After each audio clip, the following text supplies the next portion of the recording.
galgala mul'achuu dhabuu isheetiin ayyaanni Iid al-Fitrii waggaa 1441ffaan kan dursa sanbata eegamaa ture dilbata kabajamuuf jira.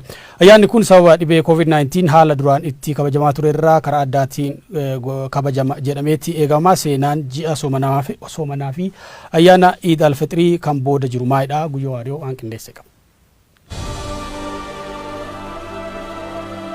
Baari dhibbi shaniif torbaatamota keewwar kabajamaaf jaalatama Qureesh irra dirmakkaa dhalaati. Baari dhibbi jaaf kudhanii gaaf umriin isa dargaggummaa dhaqqabdu goda keessa jalqabe kitaab qulqullicha amantawar muslima hiraanitti himamu jalqabe. Eegee ergamaan rabbi Jibriil jedhametti dhufoon waggoo 23 oliif eegi quraanitti himameen booda dhumni muummee erga kitaab qulqullicha kanaalleen bar dhibbi jaaf 32 xumuramuun innilleen gaafasum lubbuu dhaabe. Namoonni hedduun ergama rabbi jedhuun ergama waaqayyoo guddaa jedhanii illeen kanuma khaan hedduun immoo alamiin jechuu yaamu. Alamiin jechuun jecha afaan warra raba yoo ta'u afaan keenka Oromoo yoo jijjiirrimmoo amanama ta'uu isaa dubbata. Wanni amanama jedhaniif illeen duuba eegi kitaabi guddichi yookaan quraanii kun itti himameen duuba haadottiin darin adoo keessan baasin akkuma inni jiru guddi waaqayyootiifis malee rabbiin dhibiin akka hin jirreef ofiisaatiif immoo ergama rabbi ta'uu isaa waan barsiiseef akka ta'e dubbata. Mahammad amantaa muslima jalqabsiisuuf adoon taane amantaan muslima amantii ergamtoota gurguddoo akka Abrahaam,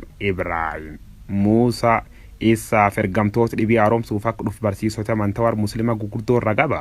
Rabbiin hin jirre rabbi malee Mahammad immoo ergama rabbii tala rasuul yookaan rasuulallaat. Kanaaf sunna yookaan jireenyi isa fakkeenyummaa gaarii qabu hordofuun jireenya barbara argachuudhaaf waan jedha kitaaba war muslimoota guddicha quraan keessatti illee dubbise ture. Umur waggoo 23 kitaabi guddicha ergama rabbi Mahammad kennam kan sabab tolfachuun uummati muslima jaarra hedduuf ganam subii bari lafarra jalqabuun galgalloon galanii waan nyaatanii dhugan qofa doon taane qorichi fudhachuu tamboo xuuxuuf nadheen midhaaffachuullee dabalate waan hedduurraaf kusachuun jisoom ramadaana fixatanii guyyaa guddichaaf kabajama Iid al-Fitrii kabajachuuf nyaataaf dhugaatii uffataaf bakka du'aa ifa midhaaffachuu jira. Guyyaan ayyaanni Iid al-Fitrii kun rool mul'achuu baatii irratti hundaa'uun kan murtaa'e yommuu ta'u uummati muslima addunyaa guutuu jiraat teknooloojii ammayyaawaa kabiyyooti muslima gurguddoon itti fayyadamuun obboleeyyan isaanii guutuu addunyaa jiraataniif karaa raadiyoo fi televiziyooniitiif fayyadamuun erga dabarsuun soomee furamuun lallabama. Halkan dhuma kaseexanii guddicha addunyaa jaanjessi dhabul kayyooyifachuuf dhiichisaa bulan. Haalum kanaan duuba addeessi mul'achuu dhabu isaatiin ayyaanni Iid al-Fitrii kakar sanbat jechuun caamsa 14 qabam dilbata caamsa 15 kaqaxxaamuru yommuu ta'u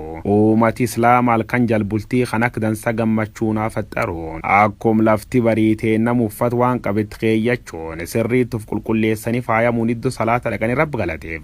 Guyyaa kan duuba uummati muslima guutuu addunyaa jiraatu waan qabu waliin nyaatee dhuguun kararradlee yoo wal birbaan yookaan simuu keessallee wal dubbatan hello babaaroo yookaan danaanaa cucaalee Iid mubaarak waliin jedhan. Akkan jechuun immoo iiddiin kun iiddee bakka saniif ta'uutii jechuun kan maleellee guyyaa guddaa jaalatamaaf kabajama kanaan sanga yookaan Iid mubaarak jechuun namooti siyaasaa gugurdoon hedduun televiziyoonii raadiyooniif miidiyaa hawaasaa akka fayyadamuun biikeessaaf biyya laalle erga dabarfachuu jira. Ofaafuduu baatiin ramadaana kitaaba amantaa guddichi quraan qulqulluu keessa baatii addaatiif eebbifama ta'uusitti himam. Baatii eebbifamtu kan keessa duuba uummati muslima sooma salaataaf fedhii bu'uur dhala namarraaf qusachuun rabbi dhiyaachuun ka dabarsan taatillee sababa dhibee COVID-19 tanaan akka durii walitti dhiyaatanii nyaachuun waliin sagaduuf dhiichisuun.